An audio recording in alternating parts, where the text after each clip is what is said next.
નમસ્કાર મિત્રો, આજે આપણે વાત કરવાના છીએ છૂટાછેડાના 6 વર્ષ પછી બનેલી ઘટના।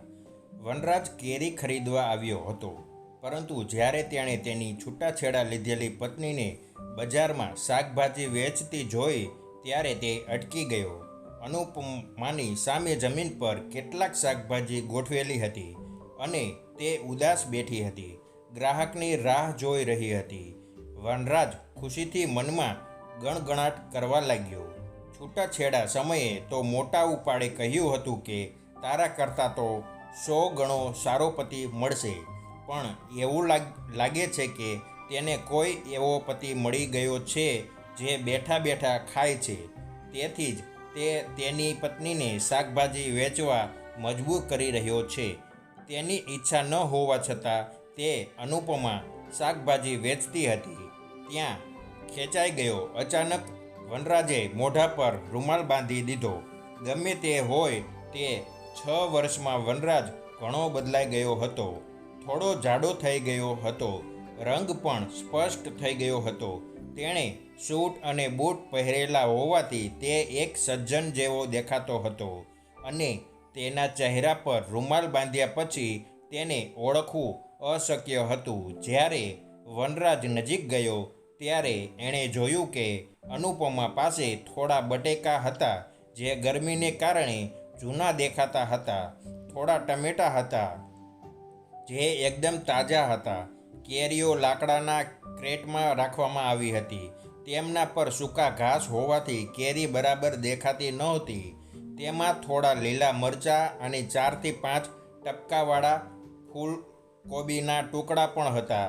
રસ્તાની બાજુમાં જમીન પર ફક્ત એક ચાદર પાથરેલી હતી અને તેના પરની નાની દુકાનમાં આટલી માત્ર શાકભાજી હતી। વનરાજે જોયું કે અનુપમા ખૂબ જ પાતળી થઈ ગઈ હતી। તેના ચહેરા પર બિલકુલ ચમક નહોતી, રંગ પણ ફીકો થઈ ગયો હતો। એકવાર તેને શંકા ગઈ કે તે અનુપમા નહીં પણ કોઈ બીજી છે, પણ તેના ડાબા ગાલે મોટો તલ જોયા પછી તેને ખાતરી થઈ ગઈ કે તે અનુપમા જ છે। અનુપમા જે આશાસ્પદ નજરે તેની સામે જોયું અને પછી ઉતાવળે કહ્યું, સાહેબ, શું શાક લેવું છે? પાડોશમાં શાકભાજી વેચતી એક સ્ત્રીએ વચ્ચે કહ્યું, સાહેબ, તેની પાસે વાસી શાકભાજી છે। જો તમને તાજો સામાન જોઈતો હોય તો અહીં આવો। પણ અનુપમા ઉતાવળમાં બોલી, ના સાહેબ, એ જૂનું નથી। તડકાના કારણે તે થોડું જૂનું લાગે છે, નહીંતર બાકી તો આજે સવારે જ ખરીદ્યું હતું। અનુપમાના ચહેરા પર લાચારી અને મજબૂરીના હાવભાવ જોઈને વનરાજનું હૃદય ધબકવા લાગ્યું। છેવટે એણે જીવનના 5 વર્ષ તેણી સાથે વિતાવ્યા હતા। છૂટાછેડા તો થઈ ગયા હતા, પણ એ 5 વર્ષોમાં કેટલીક યાદગાર અને સુંદર ક્ષણો પણ હતી। કંઈ પણ બોલ્યા વગર તેણે ઉપરથી ઘાસ હટાવ્યું અને કેરી તરફ જોવા લાગ્યો। કેરીઓ સારી ગુણવત્તાની હતી, જોકે તેમાં પણ કરચલીઓ હતી, જાણે જૂની હોવાને કારણે તે કરમાઈ ગઈ હતી। તેણે કહ્યું, આ ખરેખર બગડેલી છે। અનુપમાએ અધીરાઈથી કહ્યું, ના સાહેબ, બગડી નથી, ખાલી દેખાવથી એવી લાગે છે। થોડી જ વધી છે। સાંજનો સમય છે તો હું તમને સસ્તા ભાવે આપી દઈશ। ત્યાંથી જવાનો ડોળ કરતા વનરાજે કહ્યું, મને ખબર છે કે આ બગડેલી છે, તેને છોલીને જુઓ, કદાચ તે અંદરથી પણ કાળી થઈ ગઈ હશે। તેણીએ વિનંતી કરી અને કહ્યું, સાહેબ, કૃપા કરીને એક કેરી ખાવાનો પ્રયાસ કરો। જો તેનો સ્વાદ ખરાબ હોય તો તેને ખરીદશો નહીં। મારી દીકરી છેલ્લા 2 દિવસથી બીમાર છે, જેના કારણે હું દુકાન યોગ્ય રીતે ગોઠવી શકતી નથી। દીકરીનું નામ સાંભળીને વનરાજ ચોંકી ગયો। તેની પ્રિય પુત્રીનો ચહેરો તેની સામે આવ્યો। છૂટાછેડા સમયે મેં તેને છેલ્લી વાર જોયો હતો ત્યારે તે 4 વર્ષની હતી। ગુડિયા હવે 10 વર્ષની હશે। તેણીએ એક કેરી ઉપાડી અને વનરાજને આપવા લાગી, પણ તે પોતાની દીકરીના વિચારોમાં ખોવાયેલો હતો। દીકરીની તબિયત ખરાબ થયાના સમાચાર મળ્યા પછી તેમના હૃદયમાં કંઈક તૂટવા લાગ્યું। આ રહ્યું કેરી સાહેબ, કૃપા કરીને તેનો સ્વાદ ચાખો. અનુપમાના શબ્દોને અવગણીને તે ઉતાવળમાં બોલ્યો, બધી કેરીઓનું વજન કરો. અનુપમાએ આશ્ચર્યથી તેની સામે જોયું અને કહ્યું, બધી જ? તે ખુશ થઈ ગઈ અને કેરીઓનું વજન કરવા લાગી. 8 કિલો કેરી હતી. તેણીએ તે 2 થેલીઓમાં મૂકી અને વનરાજને આપતા કહ્યું, હું 100 રૂપિયા પ્રતિ કિલોના ભાવે વેચું છું, પણ તમે 8 કિલો બધી લઈ રહ્યો છો તો તમને 80 રૂપિયા પ્રતિ કિલોના ભાવે આપું છું. કુલ રકમ 640 રૂપિયા છે સાહેબ. જો તમે વધારાના 40 રૂપિયા રાખો તો પણ તમારે ફક્ત 600 રૂપિયા ચૂકવવા પડશે. તેણે કહ્યું, તમારી દીકરી બીમાર છે તો તમે 100 રૂપિયા પ્રતિ કિલોના દરે જ આપો. પછી વનરાજે 500 રૂપિયાની 2 નોટ આપી અને જવા લાગ્યો. અનુપમાએ પાછળથી બૂમ પાડી, જો હું પ્રતિ કિલો 100 રૂપિયા ઉમેરું તો પણ 800 રૂપિયા આવે છે. કૃપા કરીને તમારા 200 રૂપિયા પાછા લઈ લો સાહેબ. તે અટકી ગયો પણ તેણે કંઈ કહ્યું નહીં. અનુપમા ઊભી થઈ અને નજીક આવી અને બોલી, મને ભિક્ષા નથી જોઈતી સાહેબ. મેં દુકાન એટલા માટે ખોલી છે કે મને ભીખ ન માગવી પડે. વનરાજે કહ્યું, શું તમારા પતિ કંઈ કરતા નથી? તેણીએ તેના હાથમાં 200 રૂપિયા મૂક્યા અને કહ્યું, સાહેબ, મારા પતિથી 6 વર્ષ પહેલાં છૂટાછેડા થયા છે. તે ચાલ્યો ગયો. પછી ચાલતા ચાલતા તેણે કહ્યું, તારા પતિએ તારા જેવી સ્વાભિમાની સ્ત્રી સાથે કંઈક ખોટું કર્યું હશે એટલે જ સંબંધ તૂટી ગયો. તેણીએ પાછળથી કહ્યું, ના સાહેબ, મારા પતિ સારા હતા. બસ એટલું જ કે એ સમય ખરાબ હતો. હવે તે જાતને રોકી શકતો ન હતો.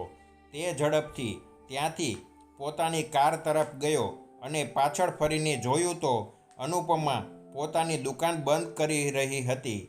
કદાચ તેણે દિવસભરની રોકડી કમાઈ લીધી હશે. અનુપમા અંધારું થાય તે પહેલાં ઘરે જઈ રહી હતી. વનરાજને તેની પાછળ જવાનું મન થયું, જેથી એ જાણી શકીએ કે તે ક્યાં રહે છે. જોકે વનરાજને ઢીંગલી જોવાનું મન પણ થયું. ઉપરાંત અનુપમા એ બીજા લગ્ન નથી કર્યા એ સાંભળીને હૃદયમાં ખેંચાણ પણ અનુભવવા લાગ્યો. જ્યારે તેણીએ બાકી રહેલા શાકભાજી એક બોક્સમાં રાખ્યા અને ઘર તરફ ચાલવા લાગી, ત્યારે વનરાજ બિલ્લી પગે પગપાળા તેની પાછળ ગયો. તે તેણીથી અંતર રાખીને ચાલી રહ્યો હતો, જેથી અનુપમા એને જોઈ ન શકે. વનરાજના મનમાં એક પ્રશ્ન વારંવાર ગુંજી રહ્યો હતો કે અનુપમા આ શહેરમાં કેવી રીતે આવી. તેના માતા પિતાનું ઘર દૂર એક ગામમાં હતું. ત્યાં તેના 2 ભાઈઓ હતા. છૂટાછેડા વખતે તો કહેતા કે અમારી બહેન ભારે નહીં પડે, તો એના ભાઈઓ તેની બહેનને એકલી કેવી રીતે છોડી શકે. જો કે અનુપમાના જવાબથી વનરાજને પણ ખૂબ જ સાંત્વના મળી કે મારા પતિ સારા હતા સાહેબ. બસ દિવસો ખરાબ હતા. ચાલતા ચાલતા એ વિચારોમાં ખોવાઈ ગયો. આજે પણ અનુપમા તેના વિશે ખરાબ વિચારતી નથી. અચાનક ચાલતી વખતે વનરાજનું હૃદય લાગણીથી ભરાઈ ગયું. એની આંખોમાં આંસુ આવી ગયા. તેને યાદ આવ્યું જ્યારે એક રાત્રે અનુપમાએ કહ્યું હતું, તમે ફક્ત મારા સ્વાભિમાનનું રક્ષણ કરજો, હું તમારી સાથે રહીને બધું સહન કરી લઈશ. અને તે પત્નીના આત્મસન્માનનું રક્ષણ પણ કરી શક્યો નહીં. તેની ભાભી વનરાજની સામે તેણીનું અપમાન કરતી હતી. તે શાંતિથી ઊભો રહ્યો અને યાદો તાજી કરતો રહ્યો. તે એક સ્વાભિમાની સ્ત્રી હતી. તેને કોઈ પણ દોષ વિના નમવું ગમતું ન હતું. એટલા માટે તે તેના માતા પિતાના ઘરે આવી. તે પછી વનરાજે ભાઈ ભાભીની ચઢામણી હેઠળ તેની છૂટાછેડાની નોટિસ મોકલી. તે પોતાના ભાઈ અને ભાભીનો ખૂબ આદર કરતો. એટલા માટે તે પોતાની પત્ની કરતાં પોતાની ભાભી પર વધુ વિશ્વાસ કરતો હતો. અનુપમા સાથેના તેના જીવનના પહેલા 3 વર્ષ ખૂબ સારા રહ્યા, પણ ચોથા વર્ષે તકરાર થવા લાગી. જ્યારે પણ ભાભી કોઈ કારણસર ગુડિયાને થપ્પડ મારતી ત્યારે અનુપમાને તે બિલકુલ ગમતું નહીં. આ મુદ્દા પર વિવાદ વધતો જતો હતો. સંઘર્ષ અને અપમાનને કારણે અનુપમા અલગ થવા માટે દબાણ કરી રહી હતી, જે વનરાજને બિલકુલ ગમ્યું નહીં.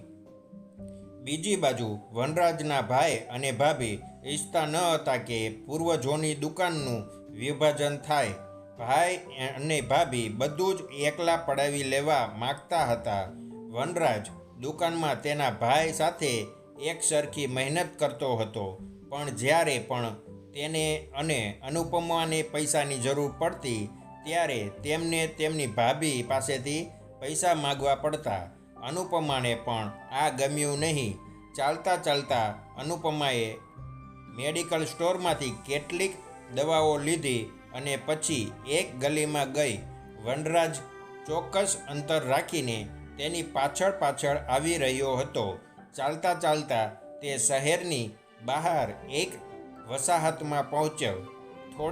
થોડે દૂર ચાલ્યા પછી તેણે એક જૂના ઘરમાં પ્રવેશ કર્યો, જેમાં રૂમના નામે 2 ખંડેર ઓરડાઓ હતા. બહાર ચોકમાં 2 ખાટલા મૂકવામાં આવ્યા હતા. તેમાંથી એક ઢીંગલી પર એક ઢીંગલી પડી હતી અને નજીકમાં એક વૃદ્ધ સ્ત્રી પડી હતી.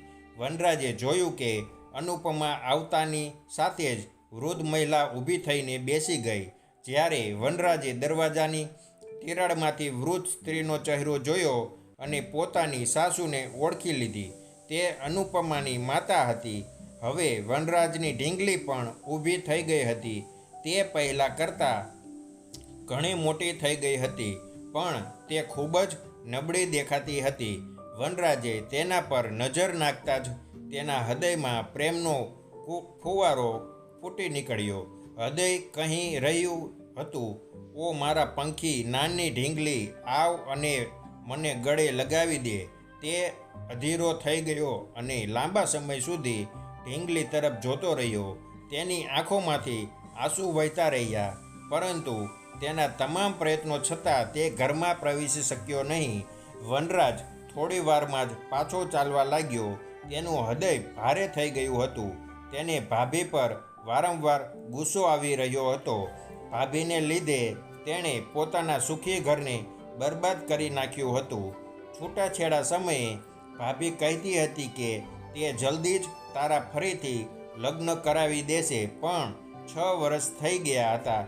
ભાભીએ કંઈ કર્યું નહીં. તે હજુ પણ લાચાર જેવું જીવન જીવી રહ્યો હતો. તે આ શહેરમાં એકલો રહેતો હતો. અહીં તેના ભાઈઓ તેને એક દુકાન અને 2 બેડરૂમનું ઘર ખરીદવું હતું, જેથી વ્યવસાયને વધુ વિસ્તારી શકાય. વનરાજ એકલો જ તે દુકાન ચલાવતો હતો. ઘર પણ દુકાનની પાછળ જ હતું. તે ઘરમાં તે એકલો રહેતો હતો. ભાઈ અને ભાભી તેને પત્ની વિના રાખવા માગતા હતા, જેથી તે જીવનભર ન તો હિસ્સો માગી શકે અને ન તો તેના માટે કમાણી કરી શકે.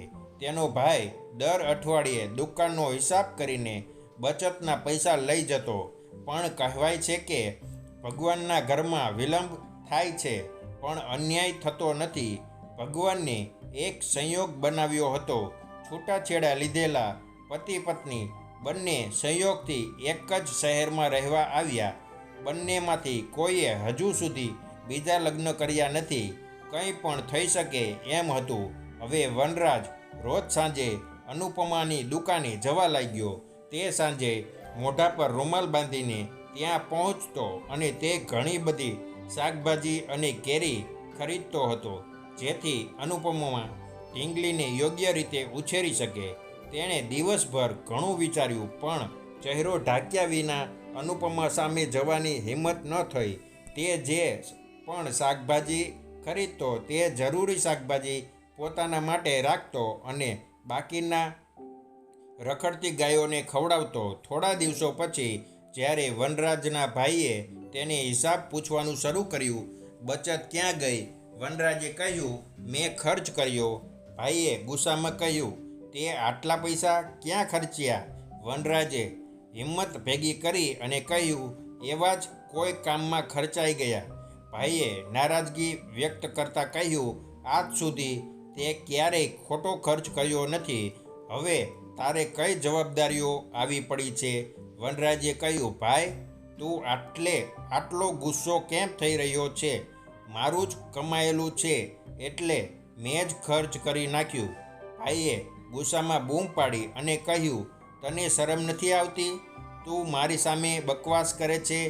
વનરાજે નમ્રતાથી કહ્યું, ભાઈ, આ શબ્દોની લડાઈ નથી. મેં કંઈક બરોબર જ કહ્યું છે. જો હું કમાવું છું તો હું ખર્ચ પણ કરી શકું છું. તમે આ ઘર અને દુકાન ફક્ત મારા નામે ખરીદી છે તો તે મને આપી દો. તમારી પાસે એક મોટું પૂર્વજોનું ઘર અને દુકાન છે. અહીંની મિલકત કરતાં એની કિંમત વધુ છે. તમે પૂર્વજોની મિલકત રાખો અને મને આ નાનું ઘર અને દુકાન આપી દો. હવે હું એકલો રહેવા માગું છું.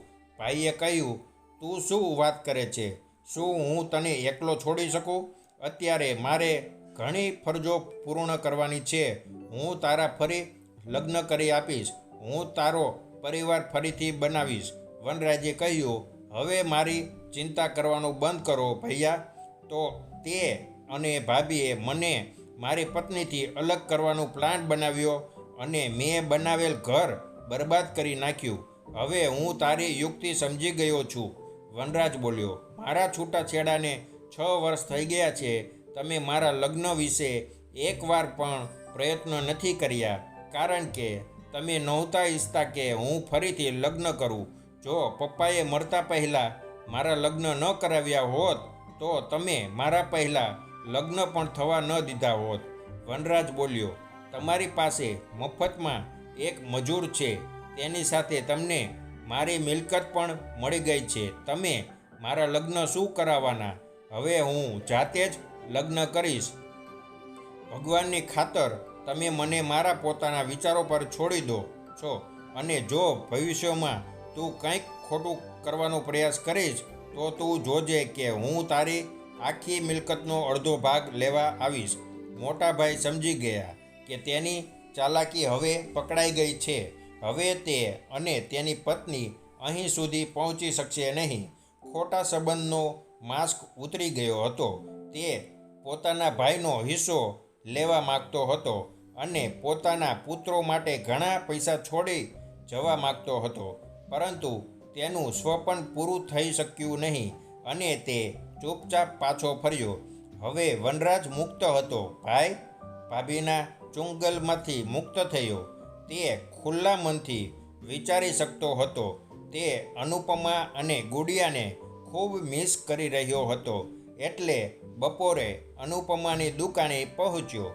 તેણે જોયું કે અનુપમા આજે સારા કપડાં પહેરીને બેઠી હતી, પણ તેની આંખોમાં ચિંતા અને ઉદાસી સ્પષ્ટ દેખાતી હતી. નજીક આવતા તેણે કહ્યું, તારી ઢીંગલીની તબિયત હવે કેવી છે?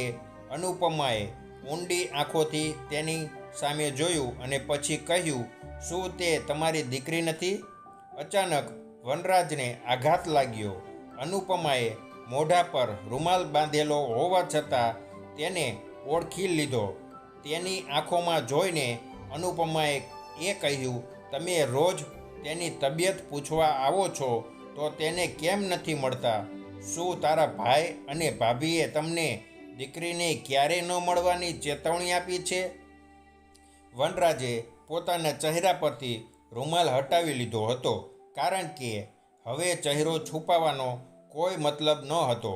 તેણે આંસુભરી આંખો સાથે અનુપમા તરફ જોયું અને કહ્યું, હું ખરેખર તેને મળવા માગું છું. અનુપમાએ કહ્યું, તો મળો ને. મેં તમને ક્યારે મળવાથી રોક્યા? મારી સાથે સંબંધ તૂટી ગયો, પણ મારી દીકરી સાથે નથી તૂટ્યો. વનરાજે કહ્યું, તમે મને કેવી રીતે ઓળખ્યો? અનુપમાએ કહ્યું, હું તારી જીવનસાથી રહી છું. તમે મારી પાછળ જે રીતે ચાલો છો તેના પરથી હું તમને ઓળખી શકું છું. પહેલા દિવસે તો તમને ધ્યાનથી જોઈ શકી નહીં, પણ બીજા દિવસે મેં તમને ઓળખી લીધી હતા. જ્યારે તમે ગુડિયા વિશે પૂછો છો ત્યારે તમારી આંખોમાં જે પીડા છે તે ફક્ત એક પિતાની આંખોમાં જ જોઈ શકાય છે. તમે તમારો ચહેરો છુપાવ્યો, પણ તમારી આંખોમાં તમારી દીકરીને મળવાની ઝંખના છુપાવી ન શક્યા. હું તમને ઘરનું સરનામું આપું છું. જાઓ અને તમારી દીકરીને મળી આવો. હું વેચીને સાંજે જ આવીશ. વનરાજે અનુપમા તરફ જોતા કહ્યું, તું મારી સાથે આવ, પછી જ હું ગુડિયા સાથે વાત કરી શકીશ. જ્યારે આપણે અલગ થયા ત્યારે તે 4 વર્ષની હતી. તે હવે મને ઓળખશે નહીં. અનુપમાએ પોતાની આંખોમાંના આંસુ છુપાવીને પોતાનો ચહેરો બીજી તરફ ફેરવ્યો અને કહ્યું, મારી પાસે હજુ પણ લગ્નનું આલ્બમ છે. તે તમને રોજ જુએ છે. તે તમને સહેજ પણ ભૂલી નથી. તમારી સામે જતાં જ તમને ઓળખી લેશે. વનરાજે વિનંતી કરી, કૃપા કરીને મારી સાથે આવો. હું તમારી સાથે અત્યારે જ ઢીંગલીને મળવા માગું છું. અનુપમાએ કહ્યું, તમે ગરીબોના પેટ પર લાત કેમ મારો છો? આ ધંધાનો સમય છે. હું તમારી સાથે જઈશ તો બધો માલ વેચાશે નહીં. તો વનરાજે કહ્યું, હું તને બધી વસ્તુઓના પૈસા આપીશ. કૃપા કરીને આજે સાથે આવ અને આજ પછી હું તને તકલીફ આપવા નહીં આવું. આ સાંભળીને અનુપમા ચોંકી ગઈ. તેણીએ કહ્યું, શું થયું? શું તમારી બીજી પત્ની તમને અહીં આવતા રોકી રહી છે? વનરાજે ઉદાસ સ્વરૂપે કહ્યું, મેં ફરી લગ્ન નથી કર્યા. આ સાંભળીને અનુપમાના હૃદયને કેમ થોડી રાહત થઈ તે ખબર નથી, પણ તેણી તેની સાથે જવા સંમત થઈ. તેણીએ પોતાની દુકાન બીજી મહિલાને સોંપી દીધી અને તેની સાથે તેની કારમાં નીકળી ગઈ. રસ્તામાં અનુપમાએ પૂછ્યું, તમે આ શહેરમાં શું કરો છો? વનરાજે આખી વાત કહી. તેણે એમ પણ કહ્યું કે હવે તે કાયમ માટે અહીં જ રહેશે. વનરાજે મારા ભાઈ અને ભાભી સાથેના સંબંધો કાયમ માટે તોડી નાખ્યા છે એ વિશે પણ કહ્યું. અનુપમા વિચારવા લાગી, જો આ બધું છૂટાછેડા પહેલાં થયું હોત તો આજે એ બંને સાથે હોત. તમે અહીં કેવી રીતે આવ્યા? વનરાજે પૂછ્યું. તેણીએ ઉદાસ થઈને કહ્યું, હું મારા ભાઈ અને ભાભી પર બોજ બની ગઈ હતી. શરૂઆતમાં બધું બરાબર હતું, પણ પછી ભાભીઓએ પોતાનો સાચો રંગ બતાવવાનું શરૂ કર્યું. શરૂઆતમાં ભાઈઓએ મને ટેકો આપ્યો, પણ ધીમે ધીમે તેઓ પણ તેમની પત્નીઓની ભાષા બોલવા લાગ્યા. તમને તો ખબર છે કે મને ફેંકી દેવાયેલી રોટલી ખાઈને કૂતરાઓની જેમ જીવવાનું પસંદ નથી. હું અહીં જે ઘરમાં રહું છું તે મારા મામાનું ઘર છે. મામા વર્ષો પહેલાં અમદાવાદ શિફ્ટ થયા હતા. ઘર ખાલી પડ્યું હતું. ઘરની ચાવીઓ માતા પાસે હતી. એટલા માટે હું મારી માતા સાથે અહીં આવી છું. તે જૂનું ઘર છે, પણ ભાડું આપવાની જરૂર નથી, તેથી તે મારા માટે સારું છે. વનરાજ બોલ્યો, શું હું તમને કંઈક પૂછી શકું? તેણીએ કહ્યું, શું? તેણે ડરથી કહ્યું, શું તમને મારા જેવા મૂર્ખની યાદ આવે છે? તે ખચકાટ સાથે બોલ્યો. અનુપમાએ કોઈ જવાબ ન આપ્યો. તેણે પોતાનો ચહેરો બીજી તરફ ફેરવી લીધો. વનરાજ જોઈ શક્યો નહીં કે અનુપમાની આંખોમાં આંસુ આવી ગયા હતા. બારીમાંથી બહાર જોતા તેણીએ કહ્યું, હવે મને કોઈ યાદ નથી. સવાર સાંજ મારા મનમાં એક જ વાત રહે છે કે હું મારી રોટી કેવી રીતે કમાવીશ. આ ચિંતામાં જ દિવસ પસાર થાય છે. તેણીના જવાબથી તે નિરાશ થયો.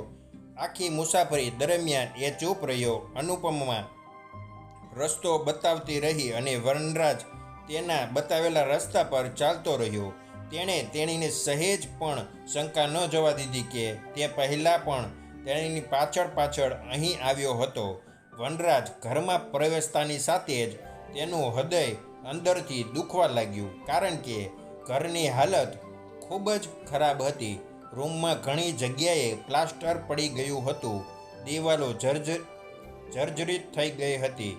અનુપમા તેની આગળ ચાલી રહી હતી. રૂમની સામે પહોંચીને તેણે કહ્યું, ઢીંગલી, જો કોણ આવ્યું છે? ઢીંગલી હવે ઠીક હતી. ઢીંગલી સરકારી શાળાના યુનિફોર્મમાં હતી. રૂમમાંથી બહાર આવીને તે વનરાજ તરફ જોવા લાગી. અનુપમાની માતા પણ બહાર આવી. પાતળી ઢીંગલી તેની મોટી આંખોથી વનરાજને જોઈ રહી હતી. વનરાજની આંખો કહી રહી હતી, ઓ મારા દિલના ટુકડા, નાની ઢીંગલી આવીને મને ગળે લગાવ. પણ ઢીંગલી તેની પાસે ન આવી. તે ગઈ અને તેની માતાને ભેટી પડી. અનુપમાએ કહ્યું, દીકરા ડર ના, એ તારા પિતા છે. ગુડિયાએ કહ્યું, તે મારા પિતા છે, પણ તે ખરાબ પિતા છે. એમણે તને ખૂબ રડાવી છે. ગુડિયા હવે 10 વર્ષની હતી અને તે ઘણી બધી બાબતો સમજી ગઈ હતી. વનરાજને જેનો ડર હતો તે થયું, એટલા માટે જ તે અનુપમાને સાથે લાવ્યો હતો. તે ખચકાટ તેની આ સાસુના પગ સ્પર્શવા લાગ્યો. સાસુ પણ 2 ડગલા પાછળ હટી ગયા અને કહ્યું, મારાથી દૂર રહેજો. હવે તમારા અને મારા વચ્ચે કોઈ સંબંધ નથી, તેથી મારા પગ સ્પર્શ કરવાની કોઈ જરૂર નથી. વનરાજ ત્યાં જમીન પર બેસી ગયો. પછી આંખોમાં આંસુ સાથે તેણે હાથ ફેલાવ્યા અને પોતાની દીકરીને નજીક આવવાનો ઈશારો કરવા લાગ્યો. તેની આંખો કહી રહી હતી, દીકરી મને એકવાર ગળે લગાવ. ઢીંગલીએ તેની માતા તરફ જોયું. અનુપમાએ આંખોના ઈશારે અનુમતિ તેને જવાનું કહ્યું. પછી ઢીંગલી દોડીને તેના પિતાની છાતી સાથે ચોંટી ગઈ. વનરાજ માટે આ સ્વર્ગીય આનંદ હતો. તે ઘૂસકે રડવા લાગી. રડતા રડતા તેણે કહ્યું, દીકરી મને માફ કરજે. મારા જીવન વિશે નિર્ણય લેવામાં મેં ખૂબ મોડું કરી દીધું. નહીંતર તું અને તારી માતા બહુ પહેલાં મારી સાથે હોત. પછી તેણે ઢીંગલીને ખોળામાં લીધી અને તેને ગાડી પાસે લઈ ગયો અને કહ્યું, જુઓ હું તમારા માટે શું લાવ્યો છું. વનરાજે ગાડીનો ડબ્બો ખોલ્યો અને એક મોટી બેગ કાઢી. તેમાં ઢીંગલીઓ માટે ઘણા બધા રમકડાં, કપડાં અને ચોકલેટના બોક્સ હતા. તેણે એક પછી એક વસ્તુઓ કાઢીને ઢીંગલીને આપવાનું શરૂ કર્યું. અનુપમા બધું ધ્યાનથી જોઈ રહી હતી. તેનું હૃદય એ વિચારથી ધબકતું હતું કે તે થેલામાંથી તેના માટે પણ કંઈક નીકળશે. જો કે આખી બેગ ખાલી થઈ ગઈ હતી. અનુપમા માટે સાડી પણ નહોતી. અનુપમા સમજી ગઈ કે તે અહીં ફક્ત તેની દીકરી માટે આવ્યો છે. ઢીંગલી આટલી બધી વસ્તુઓ મેળવીને ખૂબ ખુશ હતી. અનુપમાએ કહ્યું, ચાલો હવે જઈએ, મારે દુકાને જવું પડશે. વનરાજે ઢીંગલીના માથા પર હાથ ફેરવ્યો અને કહ્યું, દીકરી હું ફરી આવીશ.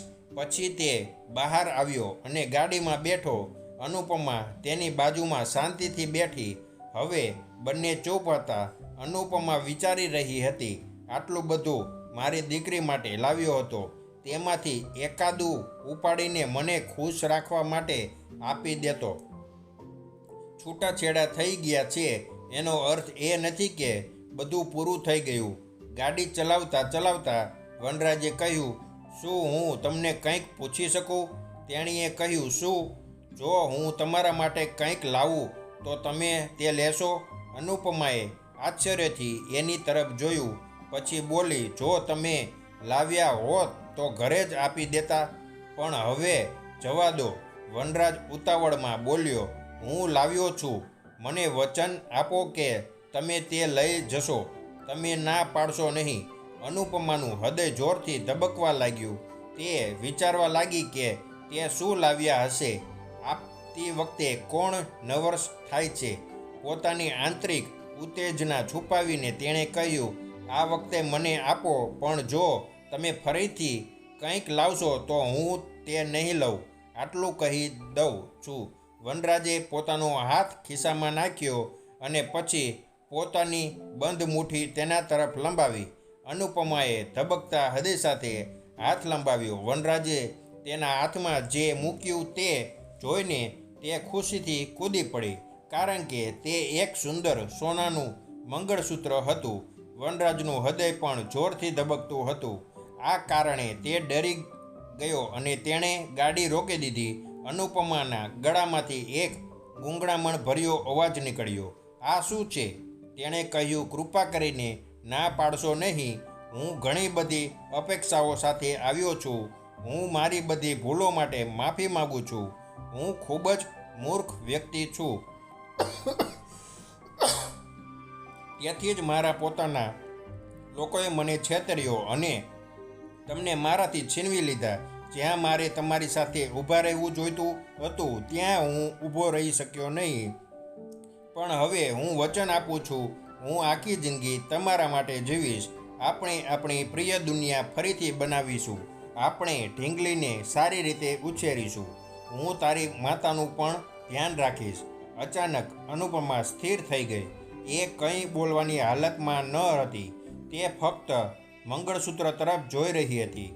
વનરાજે કહ્યું, અનુપમા, અરે અનુપમા, અહીં જુઓ, હું તમારો જ વનરાજ છું, જેના હાથ વગર તમે તેને ઓશીકું બનાવીને સૂઈ શકતા ન હતા.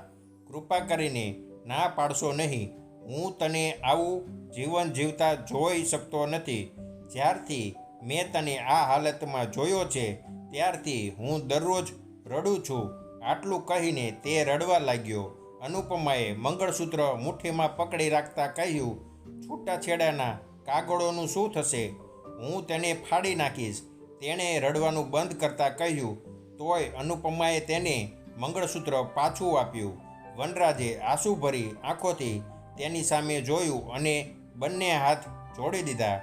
હળવેથી અનુપમાએ કહ્યું, કૃપા કરીને મંગળસૂત્ર તમારા પોતાના હાથે પહેરાવો. આ સાંભળીને તે ખુશીથી કૂદી પડ્યો. તેણે મંગળસૂત્ર લીધું અને તરત જ અનુપમાને પહેરાવ્યું. તે ખુશીથી પાગલ થઈ ગયો. ગાડી ચાલુ કરી અને ચલાવવા લાગ્યો. અનુપમા તેનો હાથ પકડી રાખે છે અને કહ્યું, હવે હું દુકાને નહીં જાઉં, મને તમારા ઘરે લઈ જાઓ. વનરાજે પહેલાં તો ગાડી અનુપમાના ઘર તરફ પાછી ફેરવી. ત્યાંથી તેણે ગુડિયા અને અમ્માને ગાડીમાં બેસાડ્યા અને પોતાના ઘર તરફ જવા લાગ્યા, કારણ કે તે હજુ પણ એક ઘર હતું. અનુપમાના લગ્ન પછી જ તે ઘર બનાવવાનું હતું. આ વિડીયો સારો લાગ્યો હોય તો લાઈક કરવાનું ના ભૂલતા અને શેર કરજો. તમારો આભાર.